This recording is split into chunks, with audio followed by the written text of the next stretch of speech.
تو لیکن میں اس پہ کامنٹ میرا یہ ہے پاکستان تحریک انصاف کی طرف سے اور پاکستان کے آئین قانون ماننے والوں کی طرف سے کہ اب ایسا نہیں چلے گا انشاءاللہ۔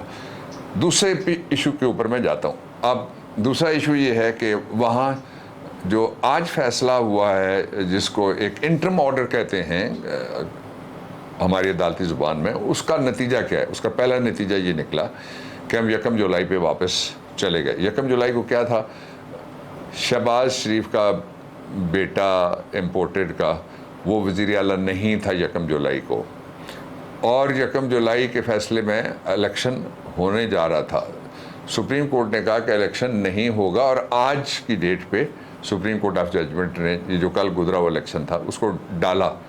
ایک پہلو اس کا یہ تھا، آج ہم پھر وہاں واپس چلے گئے، یعنی آج پھر وہ وزیر اعلیٰ نہیں ہے، وہ ایک مشکوک، عبوری، قائم مقام، جو مرضی توہین آمیز، ذلت آمیز لفظ وہاں استعمال کیا جائے، لیکن وہ وزیر اعلیٰ نہیں ہے۔ دوسرا اس کا فیصلے کا جو پورشن ہے وہ یہ ہے، لوگ اس پہ شکوک و شبہات کا بھی اظہار کر رہے ہیں۔ کچھ لوگ کہتے ہیں جی اتنا لمبی ڈیٹ نہیں ہونی چاہیے تھی، منڈے تک۔ اب یہ پاکستان کے جو پورا فیبرک ہے ریاست کا، اس کے اوپر شکوک کا اظہار ہے، یہ کسی ایک ادارے کے اوپر نہیں ہے۔ Let me make this very clear.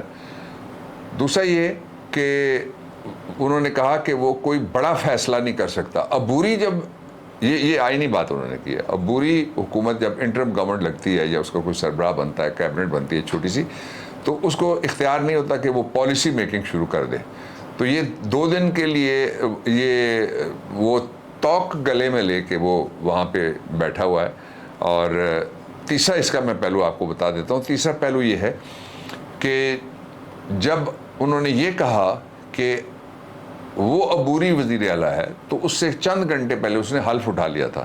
تو اس کا مطلب یہ ہے کہ حلف نلیفائی ہو گیا اس کا، جو اس نے اٹھایا وہ غیر قانونی تھا، نہیں اٹھانا چاہیے تھا۔ اور گورنر کو بھی کہتے تھے اس کو، ہمارے عمر سرفراز کو، یہ نہ کرے، یہ نہ کرے، یہ بھی نہ کرے۔ تو یہ کہاں لکھا ہوا ہے کہ ایک ایسا شخص جس کا کیس اس سے پہلے سبجیڈس ہو گیا سپریم کورٹ آف پاکستان میں، گورنر اٹھ کے کھڑا ہو جائے اور وہ جا کے حلف لے؟ بہرحال ان سے کچھ بھی توقع کی جا سکتی ہے۔ اس کا جو چوتھا پہلو ہے وہ میں آپ کو بتانا چاہتا ہوں، وہ بہت امپورٹنٹ پہلو ہے۔ وہ یہ ہے کہ انہوں نے ایک سوال جاٹ ڈاؤن کر دیا ہے سپریم کورٹ آف پاکستان کے بینچ نے، اور اسی لیے میں نے اپنے ٹویٹ میں کہا ہے کہ ان کو رفیق تارڑ چاہیے جو بینچ بنواتا تھا، اس کے لیے یہاں سے اسد علی کیس میں یہاں سے بریف کیس گئے، ان میں سے بریف کیس لے جانے والا ایک ان کا وکیل تھا، کہتے ہیں 2 بریف کیس بھرے ہوئے ڈالروں کے لے کے وہ بھی بھاگ گیا۔ اس نے کوئی ٹیکسی کھڑی کی ہوئی تھی کسی جگہ کوئٹہ ایئرپورٹ کے نزدیک، اور جاتے جاتے وہ آدھے یا 2 جتنے بھی تھے ان میں سے نکال کے وہ بھاگ گیا۔ تو یہ کام کرتے رہے ہیں، لوٹوں کا انہوں نے بازار لگایا۔ سندھ ہاؤس کیا قوم بھول سکتی ہے؟ کبھی نہیں بھول سکتی۔ اور کیا ہماری ہوٹل قوم بھول سکتی ہے؟ کبھی نہیں بھول سکتی۔ کل جب میں بیٹھا ہوا تھا وہاں اسپیکر چیمبر میں، پنجاب اسمبلی کے الیکشن کو مانیٹر کر رہے تھے، اسد عمر صاحب بھی تھے، شفقت محمود صاحب بھی تھے، عمر ایوب تھے، اور اعجاز چودھری صاحب تھے۔ اعجاز چودھری صاحب بڑے ایکٹیو آدمی ہیں، یہ دور سے دیکھنے میں بڑے نستعلیق لگتے ہیں، لیکن جب وہ ان ایکشن ہوں تو وہ آپ پھر ان کو ہرکلیز سمجھ لیں۔ میں نے دیکھا ہے ان کو ایک سے زیادہ مرتبہ بڑے بڑے ڈسٹربنس والے مواقع پہ لاہور کے اندر۔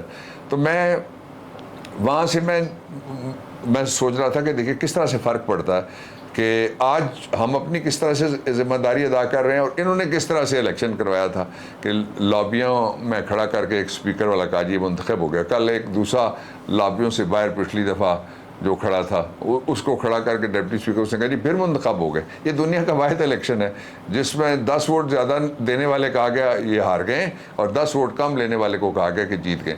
میں اس کا ایک اور باریک پہلو آپ کے سامنے رکھنا چاہتا ہوں۔ کل میں نے ARV پہ یہ لیٹ نائٹ کہا بھی تھا کہ جو آئین ہے وہ یہ کہتا ہے کہ جو حاضر یعنی موجود پریزنٹ ووٹرز ان دی اسمبلی ہیں، یہ رن آف الیکشن تھا، یہ دوسرا اس کا راؤنڈ اس کا کہہ لیجیے آپ، تو اس میں جو حاضر ہوں گے ان میں سے میجورٹی لینی پڑتی ہے، اور وہ جو حاضر تھے ان کی میجورٹی ہمارے ساتھ تھی، حاضر والے میجورٹی بھی ان کے ساتھ نہیں تھی۔ ووٹ پڑ گئے جو، تو ووٹ جب پڑ جاتا ہے تو وہ بے شک مسترد ہو جائے، وہ پریزنٹ ووٹ گنا جاتا ہے۔ جو پولنگ اسٹیشن پہ جاتا ہے وہ چیلنج ہو جائے، آپ 100 روپیہ دیتے ہیں، ووٹ چیلنج ہو جاتا ہے، لیکن ووٹ پڑا ہوا وہ شمار ہوگا، یعنی پریزنٹ ووٹ میں وہ اس کی کیٹیگری میں آئے گا۔ اس اعتبار سے بھی وہ الیکٹ نہیں ہوا تھا۔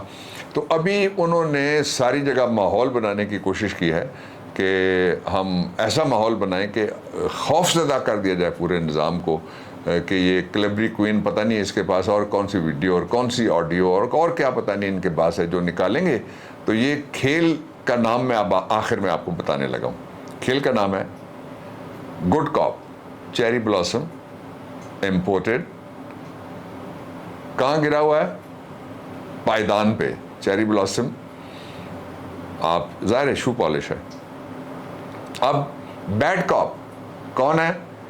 برضمانت ملزمہ کلیبری کوئین.